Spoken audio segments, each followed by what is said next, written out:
আজকে আমরা দেখব পঞ্চম শ্রেণীর বাংলা প্রশ্ন 2025 ফার্স্ট ইউনিট টেস্টের আরও একটা প্রশ্ন। পূর্ণমান 20, সময় রয়েছে 40 মিনিট। সঠিক উত্তর বেছে নিয়ে লেখো। পানের ঝাল কমানোর জন্য দেওয়া হয় চুন। মাথার উপর দিয়ে বুনো হাঁস উত্তর দিকে উড়ে যেত। আমি ভাত খাই সকর্ম ক্রিয়া।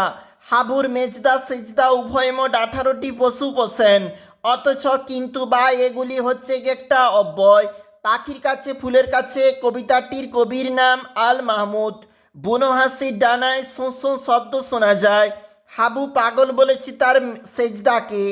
এতোয়ার গ্রামটির নাম হাতিঘর। গ্রামের মতিবাবু ছিলেন গ্রামের আদি পুরুষ। এছাড়াও 10টি প্রশ্ন দেখো। এতোয়া মুন্ডা ঠাকুরদার নাম ছিল মঙ্গল মুন্ডা। চলে যাচ্ছি, এটা হচ্ছে আমাদের পরের যে পৃষ্ঠাটা, এখানেও রয়েছে প্রশ্ন। দেখো কি বলেছে।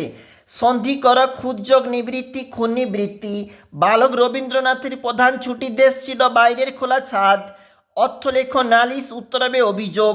গল্প বুড়ো কাদেরকে ছুটে আসতে বলেছে? ছোট্ট বাচ্চাদেরকে ছুটে আসতে বলেছে।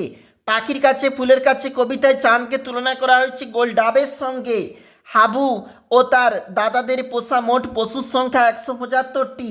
বুনো হাসিদের কি সয় না? গরম সয় না। ডুলুং নদীর অধিবাসী নাম কি? দরঙ্গাড়া। গল্প বুড়ো কাদের গল্প শোনাবে না? তার শত্রুদের বা যারা নাচবে না তাদেরকে গল্প শোনাবে না। তাঁবুতে বুনো হাঁসগুলি খেত ভাত ভুট্টা ফলের কুচি মাছ। সন্ধি বিচ্ছেদ করো দিগন্ত দিগ্যোগন্ত। বৃষ্টি হবে বৃষযোগতি। বিপরীত শব্দ লেখো, থুতুড়ে হবে জোয়ান। বাক্য রচনা করো জোয়ান এবং দুরন্ত। অবশ্যই দেখবে। আমরা দেখছিলাম 2025-এর আরও একটি প্রশ্ন, first unit test, Bengali question paper, class 5।